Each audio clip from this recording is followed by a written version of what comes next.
Assalamualaikum warahmatullahi wabarakatuh. Perkenalkan, saya Zahra Abkoria dengan NPM 2021650778, Pendidikan Ekonomi dari kelas C. Di sini saya akan menjelaskan mengenai implementasi nilai-nilai Pancasila, mulai dari apa itu Pancasila serta arti penting dalam Pancasila.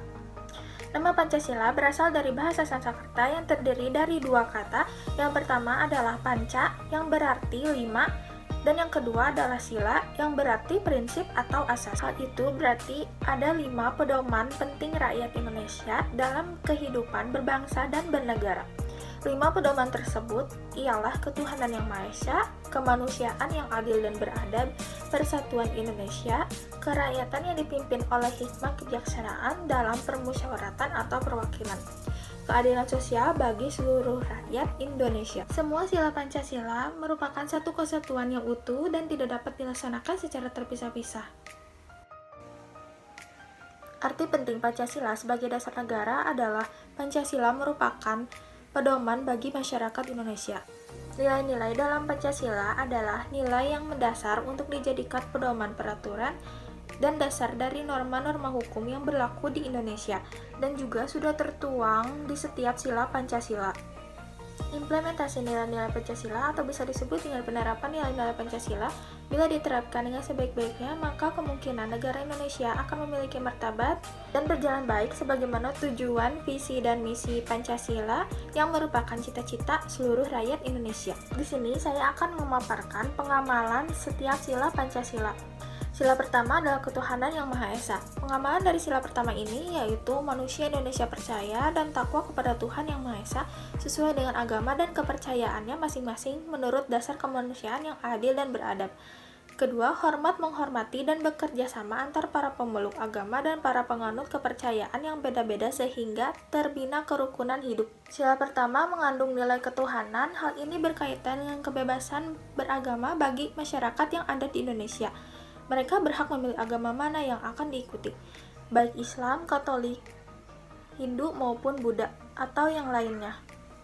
Dalam gambar ini memperlihatkan orang-orang yang sedang makan bersama di warteg kecil. Di dalam satu meja terdapat 4 orang muslim dan 1 orang non-muslim. Dapat dilihat dari bapak satu ini berdoa dengan cara mengepal tangan, menunjukkan bahwa beliau merupakan non-muslim. Namun perbedaan tersebut tidak dijadikan masalah oleh mereka, karena indahnya persatuan antar beda agama dan saling menghormati antar pemeluk agama.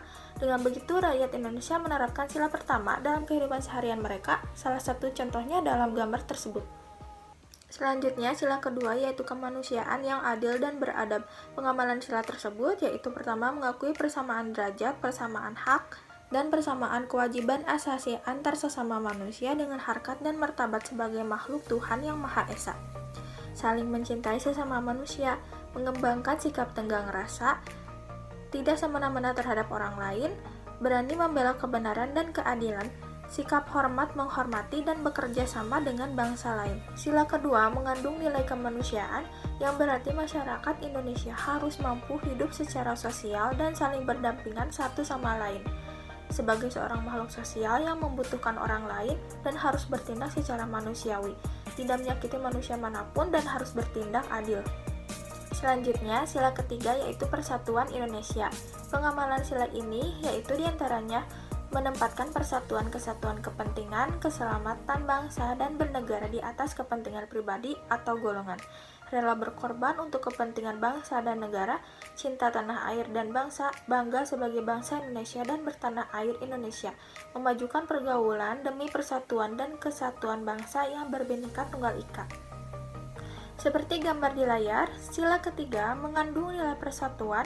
Hal ini Indonesia terdiri atas berbagai perbedaan, suku, budaya, agama, ras, adat, dan lain-lain. Semua perbedaan itu harus tetap menjadi kesatuan dan tidak memisahkan sampai terwujudnya sikap saling menghormati dan menghargai melalui perbedaan hingga tercipta persatuan dan kesatuan nasional. Sila keempat yaitu kerakyatan yang dipimpin oleh hikmat kebijaksanaan dalam permusyawaratan atau perwakilan. Pengamalan sila keempat ini yaitu sebagai berikut. Sebagai warga negara dan warga masyarakat mempunyai kedudukan, hak dan kewajiban yang sama dengan mengutamakan kepentingan negara dan masyarakat.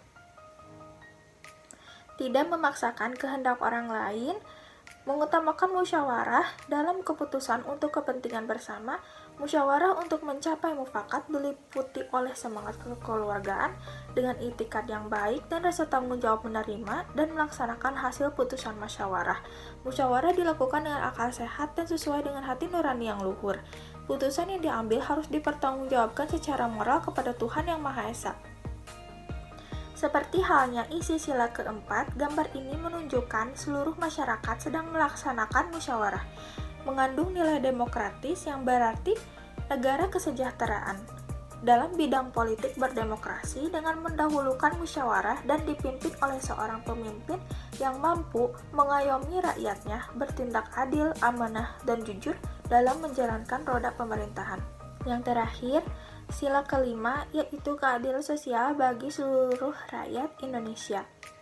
Pengamalan sila kelima ini yaitu sebagai berikut: mengembangkan perbuatan yang luhur yang mencerminkan sikap dan suasana kekeluargaan dan kegotong royongan, bersikap adil, menjaga keseimbangan antara hak dan kewajiban, menghormati hak-hak orang lain, suka memberi pertolongan kepada orang lain, menjauhi sikap pemerasan terhadap orang lain, tidak bersifat boros, tidak bergaya hidup mewah, tidak melakukan perbuatan yang merugikan kepentingan umum, suka bekerja keras, menghargai hasil karya orang lain.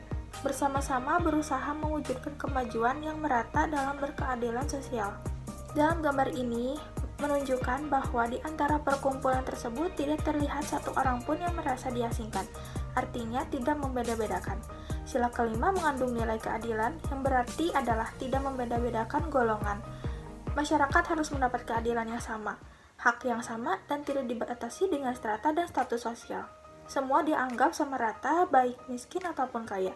Semua harus sama-sama mendapat hak sebagai seorang manusia dan sebagai rakyat yang harus mendapat keadilan tanpa dibeda-bedakan oleh status sosial.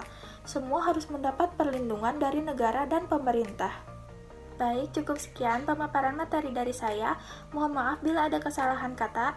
Wassalamualaikum warahmatullahi wabarakatuh.